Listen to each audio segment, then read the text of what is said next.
Hola, bienvenidos de nuevo. Soy el doctor Carlos Waldo, soy especialista en medicina interna y este es mi canal Enseñando Medicina Interna. El de hoy toca subir un video acerca de actualidades en la medicina donde reviso algún artículo, algunas guías, hago un resumen, les presento los resultados y les dejo las conclusiones a su mejor consideración. Hoy traigo otro artículo acerca del COVID, sobre todo del COVID-19. Hoy en día se siguen investigando a profundidad diversas cuestiones respecto al COVID.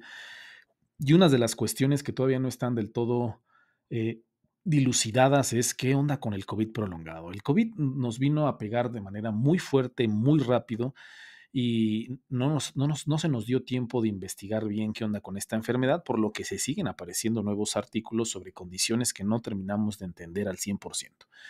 Y una de las condiciones que no terminamos de entender al 100% es qué onda con el COVID prolongado. Pues, estos pacientes que desarrollan ciertos síntomas después de que tuvieron la enfermedad y que pueden permanecer durante un periodo de tiempo bastante, como su nombre lo dice, bastante prolongado. Y de los síntomas pueden ser una variedad de síntomas. La OMS por lo menos ha detectado 25 síntomas que pues, se pueden presentar en los pacientes que tuvieron COVID y que pueden permanecer durante periodos muy, muy largos. Entonces, dentro de todos los análisis que se están realizando acerca del COVID-19, que por cierto tengo un video en mi canal acerca de una de las teorías o uno de los impactos que tiene el complemento, es decir, una desregulación en el complemento que puede provocar que se presenten este tipo de síntomas y un COVID prolongado. Si no lo han visto, los invito a verlo, pero pues se siguen estudiando qué es lo que lo genera, cuáles son los síntomas, cuánto tiempo duran, cómo lo podemos prevenir, cómo lo podemos detectar, cómo podemos hacer, qué análisis de laboratorio podemos hacer, como por ejemplo plática que les presenté, que a lo mejor midiendo ciertas partes del complemento pudiéramos hacer un diagnóstico de este tipo de pacientes, quién van a desarrollar COVID-19. Pues bueno, este estudio nos habla al respecto de si la vacunación, las vacunas que se desarrollaron durante la pandemia nos previenen de un COVID prolongado o de plano no nos previenen. Entonces encontré este artículo de Lancet, la efectividad de la vacunación para prevenir los síntomas de COVID prolongado, y es un estudio masivo, es decir, se analizaron millones de personas alrededor de Europa, es decir, la cantidad de personas que se analiza es brutal. Y las vacunas que principalmente se analizan en este estudio o los resultados que nos presentan, sobre todo son las vacunas de Pfizer y AstraZeneca. Otra cosa que lo hace bastante interesante es que también no solamente se analizaron aquellas personas que tuvieron COVID-19, sino también se analizan personas sanas, personas que nunca tuvieron COVID-19, pero que también tuvieron la vacunación. Entonces, eh, nos presenta un panorama mucho más amplio acerca del COVID-19 y si realmente la vacunación nos puede prevenir del COVID prolongado. Entonces, a manera de introducción, una de las causas del COVID-19 prolongado podría ser la incapacidad de eliminar el virus residual del organismo. Digo, es una de las teorías. Todavía no se sabe a ciencia cierta qué carajos genera el COVID-19 prolongado, pero bueno, es una de las teorías. Y dado que las vacunas ya está perfectamente estudiado que nos ayudan para prevenir una enfermedad grave, sobre todo en el COVID-19 agudo, ¿no? Para que no se desarrolle neumonía, para que no se desarrolle una alteración grave del sistema respiratorio, pues bueno, se están analizando también las posibilidades de que la vacunación disminuyan el riesgo también del COVID-19 prolongado. También hay una plática que subí al respecto sobre la prevención del COVID prolongado por medio de la vacuna. En este estudio nos hablan sobre que es una revisión sistemática y metaanálisis que demostró que ciertas características hay ciertos factores de riesgo para que el paciente pueda llegar a desarrollar un COVID prolongado, por ejemplo, la edad, el sexo, las comorbilidades o si el paciente tuvo un COVID-19 grave. Pero también en este estudio, por ejemplo, nos comentan que la vacunación tuvo un efecto protector, ¿no? Entonces, obviamente, dentro del análisis y las conclusiones de los autores nos comentan que se debe realizar estudios adicionales para ver los beneficios de la vacunación. Entonces, justo como comenté en esa plática previamente, que teníamos que esperar más resultados, esperar más estudios con muestras más grandes en diferentes poblaciones, que generalmente a lo que a nosotros nos interesa es a los latinoamericanos, o por lo menos en el ámbito en el que yo me desarrollo, pues obviamente son los latinoamericanos y me gusta ver análisis en mi población. Entonces, este estudio que les voy a presentar el día de hoy, pues es un pasito más allá acerca de la vacunación del COVID-19. Si bien propiamente dicho no se realizó en la población latina, pues sí se realizó en un gran número de personas en Europa. Entonces, este estudio va a ser bastante interesante por el análisis estadístico, por la cantidad de pacientes y demás, ¿no? Entonces, ese es el estudio que les quiero presentar. Se publicó en el Lancet Respiratory Medicine en marzo del 2024 y se denominó la eficacia de las vacunas contra COVID-19 para prevenir los síntomas de COVID prolongado.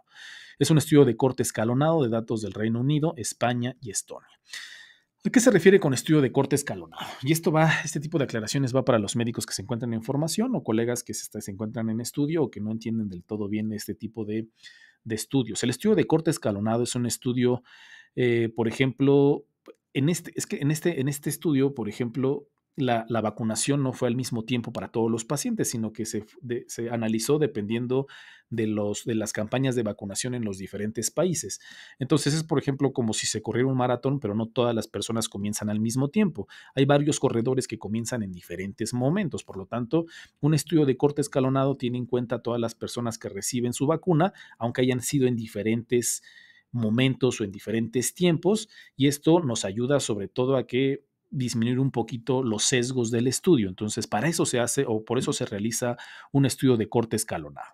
Sí, no es como en otros estudios que se les da al mismo tiempo, por ejemplo, la intervención, o a todos los pacientes se les da la vacuna al mismo tiempo, sino que como es un estudio observacional y las campañas de vacunación fueron en diferentes periodos de tiempo, entonces se utiliza este estudio de corte escalonado para tratar de analizar lo mejor que sea posible estadísticamente y que no haya sesgos en el estudio.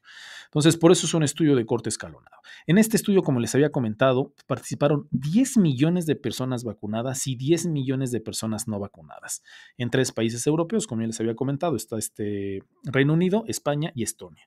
Es decir, es un número considerable de personas, es un estudio masivo en pacientes que recibieron la vacunación. Los investigadores utilizaron registros médicos electrónicos para evaluar los síntomas antes y después de la pandemia. Eso también es un dato bastante interesante, sobre todo porque se analizaron si realmente ese paciente no había tenido síntomas, o sea, ese síntoma que se consideró como COVID prolongado no lo tuviera antes de tener la enfermedad o antes de recibir la vacunación. Es que si realmente era una causa y efecto. O sea, realmente el síntoma que el paciente presentaba o los síntomas que presentaba como COVID prolongado realmente se debieran al COVID y que no fuera un síntoma que el paciente ya viniera arrastrando. Entonces, ¿cuál fue la metodología? Se utilizaron técnicas estadísticas que no voy a hablar a detalle de ellas, pero pues sí es un rollo logístico bastante interesante para controlar los factores de confusión, incluidas las variantes circulantes de SARS-CoV-2 en la fecha de la infección, porque el estudio se llevó a cabo entre el 2020 y el 2021, entonces hasta esa fecha las variantes que existían del COVID-19 son las que también se tomaron en cuenta y las vacunas utilizadas. Se analizó la de AstraZeneca, que es esta que utiliza como vector el adenovirus, y la de Pfizer, que es la que utiliza el ARN mensajero. ¿Cómo se definió el COVID-19? Bueno, el COVID prolongado. O sea, la OMS ya tiene bien establecidos cuáles son los síntomas que se asocian con el COVID prolongado. Por lo menos tenemos 25 síntomas que están bien dilucidados, que se pueden llegar a presentar en esta condición. Entre ellos, pues está la fatiga, la disnea, problemas de memoria, de concentración, de problemas del sueño, tos persistente, dolor torácico, dificultad para hablar, pérdida del gusto, pérdida del olfato, depresión, es decir, condiciones que ya están bien establecidas. Y obviamente son síntomas que alteran la calidad de vida de la persona. No es como que un día tiene fatiga, un día tiene disnea y se considera COVID prolongado, sino que son síntomas persistentes que afectan la calidad de vida de la persona, se considera como síntoma de COVID prolongado. Y estos síntomas se presentaban entre los 90 y 365 días después de que al paciente se le diagnosticaba COVID-19, ya sea por medio de una PCR o que se hacía un diagnóstico clínico. Y algo que les había comentado y que es muy interesante y que es muy importante, que el paciente no hubiera tenido ese síntoma o esos síntomas de los que se aquejaba por lo menos 6 meses antes de haber tenido la enfermedad, es decir, 180 días. Si el paciente se analizaba por medio de los expedientes electrónicos, que por lo menos 6 meses previos no hubiera tenido ese síntoma o síntomas y que se presentara entre 90 y 365 días después de haber tenido la enfermedad. En cuanto a la metodología, sí es importante comentar esto. Como ya les había comentado, como las campañas de vacunación se realizaron en diferentes tiempos, se hizo un corte escalonado, pero también se incluyó datos de diferente base de datos. Son las bases de datos que se analizaron, ¿no? Donde se obtuvieron las historias clínicas de los pacientes y los datos clínicos del paciente. Se denominó CPR Gold y CPR de Aurum a las dos fuentes de datos del Reino Unido. La Gold es específicamente para la Escocia y Gales y el Aurum es específicamente para Inglaterra. La base de datos CIDIAP es la que se llevaba a cabo o que se obtuvo los datos de España, de Cataluña, y la Coriba es la base de datos de Estonia. Esto es importante mencionarlos porque los resultados y los análisis de los resultados nos hablan específicamente dependiendo de la base de datos que se analizaron. Por eso se los comento y se los pongo en la metodología. Entonces, ¿cuáles fueron los resultados? Los resultados, la vacuna de ARN mensajero, la de Pfizer, fue ligeramente más protectora que la vacuna que utilizó adenovirus o la vacuna de AstraZeneca, como podemos ver en el Forest Plot. Creo que no les he hablado sobre el Forest Plot. Para los médicos que se encuentran en formación o que no saben leer muy bien este tipo de gráficas, se los explico muy rápidamente. El Forest Plot, o como lo conocen en español, gráfico de bosque, también se puede comentar, es una herramienta visual. Es una herramienta visual que se utiliza sobre todo en los estudios de metaanálisis y en donde se tienen que analizar diferentes estudios o diferentes cortes, por ejemplo, en este caso, o sea, si hay diferentes estudios que se están analizando y que tenemos como, por ejemplo, la síntesis o el resumen de los estudios, se utiliza de manera visual este tipo de gráficas, es un Forest Plot. Lo que nos interesa y lo que tenemos que fijarnos cuando leemos un Forest Plot es, por ejemplo, si ustedes ven, hay una línea punteada de manera vertical que se encuentra específicamente en el 1. Va a depender del tipo de análisis, por ejemplo, en el riesgo relativo o odds ratio, en el hazard ratio lo vamos a encontrar en el número 1. Si estamos analizando una diferencia de medias, por lo general lo vamos a encontrar en el 0, esta línea punteada vertical. Y esta nos dice si hay diferencia entre los grupos comparados. Por ejemplo, en este Forest Plot que les estoy poniendo en la diapositiva, del lado izquierdo que se encuentra de la línea punteada es a favor de la vacuna de Pfizer. Del lado derecho de la línea punteada es a favor de la AstraZeneca. Entonces, la línea roja que les estoy señalando con la flecha es como el resumen o la síntesis de las cortes que se analizaron en este. Por ejemplo, de la base de datos CPR de Gold, se analizó la corte 1, la corte 2, la corte 3, la corte 4 y el resumen, digamos así, es el que viene hasta abajo, que es el metaanálisis, la línea roja. Lo que tenemos que fijarnos es el centro o que nosotros también lo conocen como la punta del diamante, que es la que se encuentra en el centro, como diamantito que se encuentra en el centro. Esa es como la estimación del efecto combinado de todas las cortes. Y es el número que nos presentan ahí. El hazard ratio es de 0.85. Como pueden ver, el punto o el diamante se encuentra en el 0.85. Pero lo que nosotros tenemos que evaluar también son los extremos de la línea, que son los extremos del diamante. Los extremos del diamante no tienen que rebasar la línea punteada. Si rebasan la línea punteada, significa que no es estadísticamente significativo o que no hay un efecto entre los dos grupos. O sea, no hay una diferencia entre los dos grupos analizados. Y como pueden ver, por ejemplo, en este Forest Plot, en el resultado de si es mejor la vacuna de Pfizer o la vacuna de AstraZeneca, por lo menos en el análisis de esta base de datos CPR Gold, si bien el hazard ratio, la punta del diamante, se encuentra a favor del Pfizer, los extremos rebasan la línea punteada, es decir, no es estadísticamente significativo, que esto es lo que conocemos como el intervalo de confianza. No solamente nos importa la punta del diamante, sino que también tenemos que analizar los extremos del intervalo de confianza. Y entonces el hazard ratio es de 0.85, pero el intervalo de confianza va de 0.6 a 1.2, es decir, rebasa la línea punteada, por lo que no es estadísticamente significativo. A diferencia, por ejemplo, de la parte de arriba, que es el análisis o el metaanálisis de la base de datos del CPR de Aurum, en donde sí existe una diferencia a favor de la vacuna de Pfizer y es estadísticamente significativo, porque podemos ver que el hazard ratio es de 0.84 y el intervalo de confianza va de 0.74 a 0.94, es decir, no rebasa la línea, no rebasa la unidad, por lo que es estadísticamente significativo. Entonces, es así a grandes rasgos como tenemos que leer el Forest Plot. Obviamente los invito a que se metan una leída sobre los conceptos básicos de estadística y cómo leer las gráficas, pero a grandes rasgos es más o menos así como podemos llegar a analizar un estudio o un Forest Plot de un metaanálisis como este. La vacunación con cualquier dosis de la vacuna contra COVID-19 se asoció con un riesgo reducido de desarrollar COVID prolongada en todas las bases de datos. Más o menos se analizaron todas las bases de datos y se encontró que había una reducción del riesgo entre un 30 a un 50%. Es decir, hasta un 50% se reducía las posibilidades de que los pacientes que recibían cualquier vacunación no tuvieran COVID prolongado, o sea que se reducía un 50% las posibilidades. Aquí les pongo el análisis de cada una de las bases de datos que nos presentan en el artículo, por ejemplo, la de la CPRD Aurum. Este forest plot que les estoy señalando, hacia el lado izquierdo es a favor de la vacunación y el lado derecho es de los pacientes que no se vacunaron. En el metaanálisis podemos ver que el hazard ratio es estadísticamente significativo y está a favor de la vacunación. 0.48 de hazard ratio con un intervalo de confianza de 0.34 a 0.68, es decir, no rebasa la unidad. Y si analizamos de manera individual, por ejemplo, la vacuna de Pfizer, también es estadísticamente significativo, y si analizamos individualmente la vacuna de AstraZeneca, también fue a favor de la vacunación.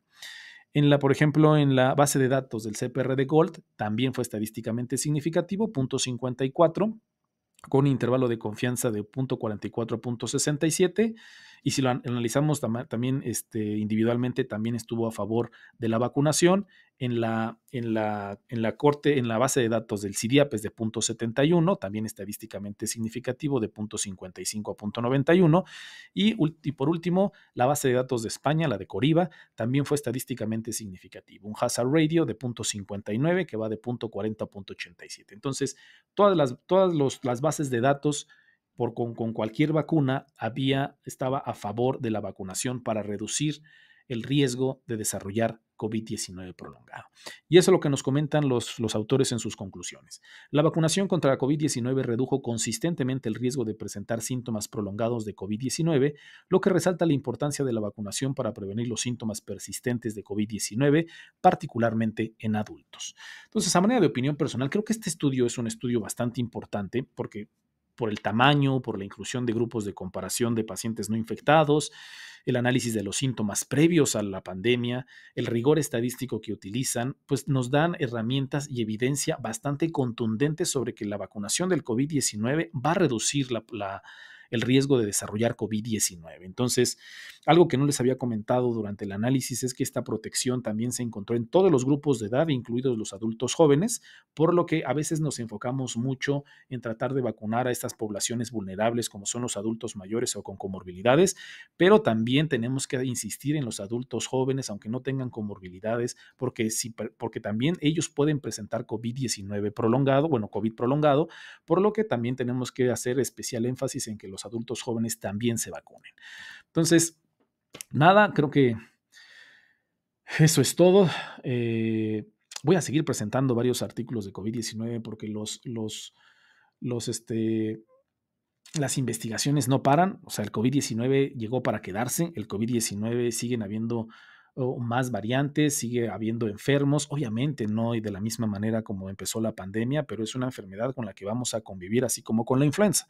Entonces va a seguir habiendo estudios, va a seguir habiendo sobre todo de las vacunas, los efectos a largo plazo, mediano plazo, las complicaciones, COVID prolongado, las variantes, cómo va modificando y cómo va mutando el virus. Es decir, las investigaciones acerca del COVID-19 van para largo.